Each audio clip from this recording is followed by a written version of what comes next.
If you guys have yet to seen Dante Boxing Nation ask Abel Sanchez about fighting Triple G, you guys need to see it. It is the question of the first quarter. First quarter? Yeah, first quarter of this year in boxing. He had Abel Sanchez spinning. And I added, you know how you cover people and you take them at their word because you don't know what goes on behind the scenes, and when the other party isn't talking, like Andre Ward is not really public. So he doesn't really respond often to Tom Loeffler and Abel Sanchez and Triple G, but we got our answer last night. Abel Sanchez basically admitted Triple G is afraid of Andre Ward. And in addition to being on Triple G being afraid of Andre Ward, I put a video out maybe 6 months ago about how HBO is protecting Triple G. So in addition to Abel Sanchez and Triple G and Tom Loeffler being afraid of Andre Ward, HBO is afraid of Andre Ward. That's why they pushed him to 175 and gave him more money to let Triple G go 50-0, because there's no one in the next 2 years, I would say, that would offset Triple G. If you look at the landscape now, there's no one between 160 and 168 that can offset Triple G, and they knew that. So what they want to do is combine Triple G and a Little Hands of Stone. I don't know, Chocolatito. If you guys, you haven't seen him fight, please, I urge you guys. Tickets are as low as $30 in Los Angeles. Go see this little guy fight. He's flat out amazing. I want to stay on target though. Triple G, Abel Sanchez was spinning. So how it went was, Dante did an amazing job at letting him talk about how Triple G is 160, 168, and it don't make sense for him to go up in weight to fight and then come back down to 154 and fight now and not make any money. It doesn't make sense for a fighter of his caliber. But let's be clear. If you move up to 168 to fight Andre Ward, that is the biggest fight in boxing since, I mean, like for real. Obviously, you got to say Manny Pacquiao, Floyd Mayweather, just because the buildup was so long and we waited so long.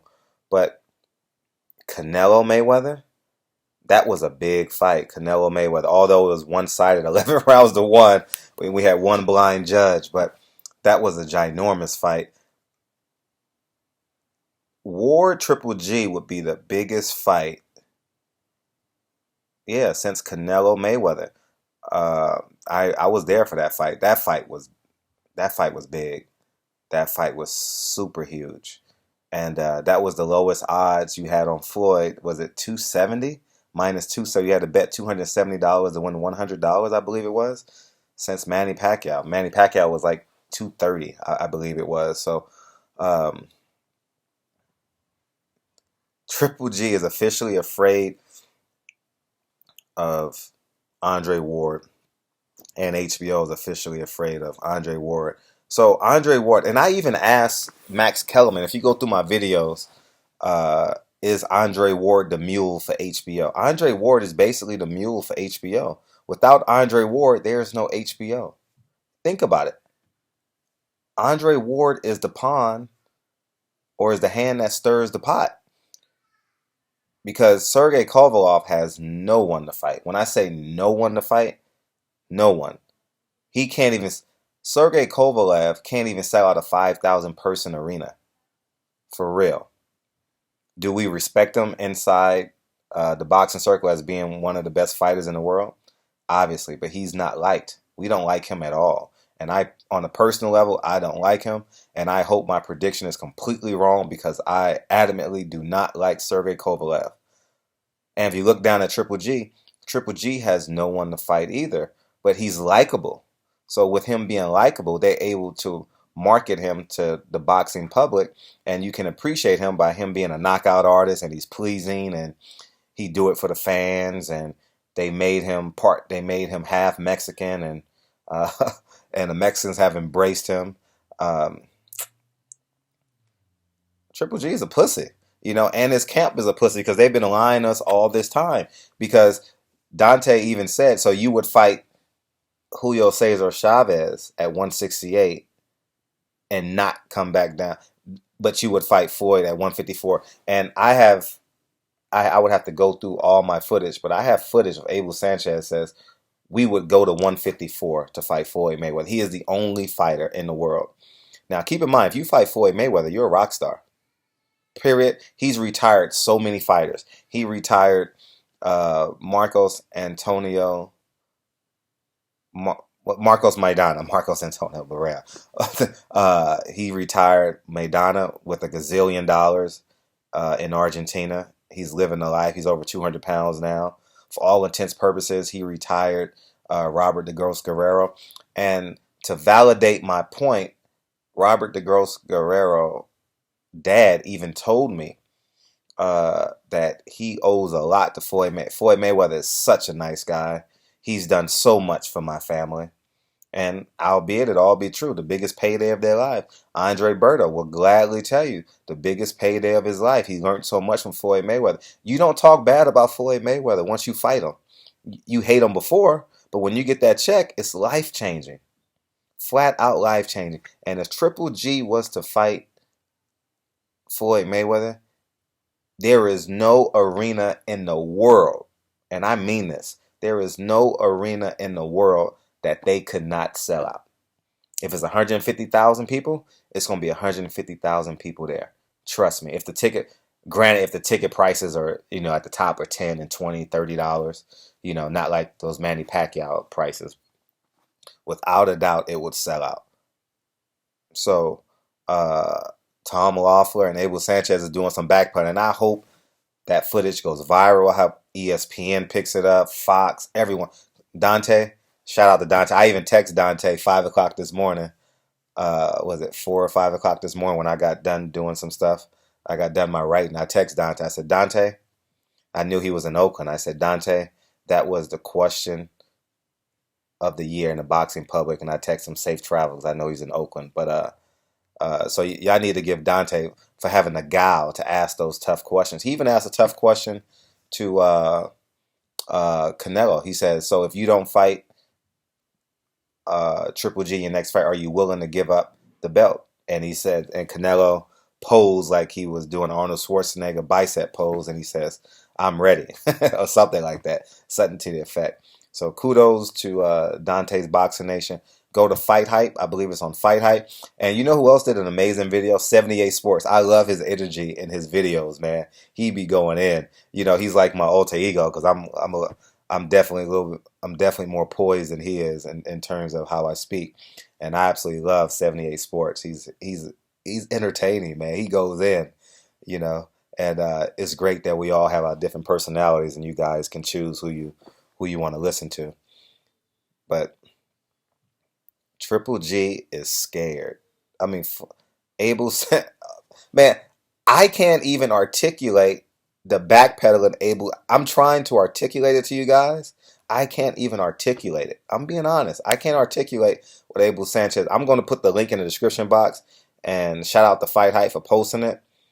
Dante should have posted it first for sure, so he would have got the 100, 200,000 views. But damn. So Barbershop Conversation, you guys are awesome. Next week we have Adrian Broner. And as I predicted, Adrian Broner is going to call out Floyd Mayweather. Trust me. I really believe it. And I'll be throwing a fight party for that. I'll be helping host a fight party. We're going to do it somewhere in Calabasas with Team Watson and everyone else involved. So, Triple G is officially go watch the video, guys. I'm gonna do another video right now. And let me talk about all the hate I'm getting for picking. I really hope I'm wrong, but am I really a coon because I picked a white fighter over a black fighter? I'll be candidly honest. I organically gravitate towards black fighters because that's who we are. Like, I even tell people, President Obama had to lose my vote. You can call me pro-black, anti-white. I'm definitely not that, but I'm being dead ass honest with you guys. I was voting for President Obama since October 17th, 1977, the day I was born. And that's the bottom line. Just because I know the plight of a black man in America and there's nothing against it. But inside sports, it's no way in hell. There's no way. I can't give my truth uh, with everyone has bias. Don't get me wrong, and I just admitted to some bias, but definitely not a coon. I appreciate you guys interacting. I love their interaction. I read every comment. It's not like I'm getting a million comments on my videos, so I absolutely read all your comments, and I'm real familiar with the names. Now I'm getting more. I should say I'm getting more familiar with you guys' names and your personality. So, but definitely not the coon. And I guess all the black writers and that picked Roberto Duran over Sugar Ray Leonard were coons too, right? But it's all love, man. I appreciate you guys going hard on me and all the guys that respectfully disagree. But I enjoyed reading the comments because I love the interaction. I love that I'm able to pick a topic where you guys can be emotionally in tune and involved with it. So barbershop conversations. The coon is off to the next video, and I'll talk to you guys soon. I don't know if I should say Happy Easter or I need to do a video on this because as I get older, I tell people I'm 50% Christian and I'm 50% Muslim because I love the actions of the Muslims and I like the calmness and the hope and the patience of Christianity. You know, there's pluses and minuses on both. On both, I have my issues with the Bible. Um, I don't believe we should look down on the gays, and they're human.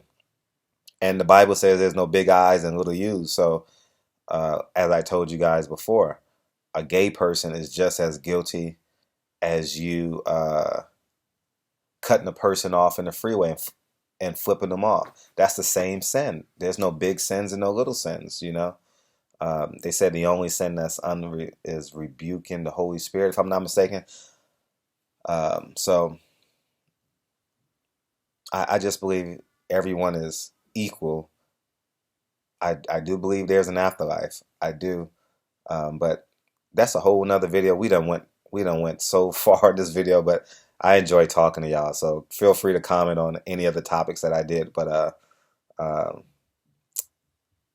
appreciate you guys, man. You guys are absolutely a part of my life, and I enjoy all the videos. So shout out to Dante's Boxing Nation. Make sure you guys go to his videos, and I mean that's his full-time job. He's doing this for y'all, and Boxing Ego did a really good job of covering this fight as well.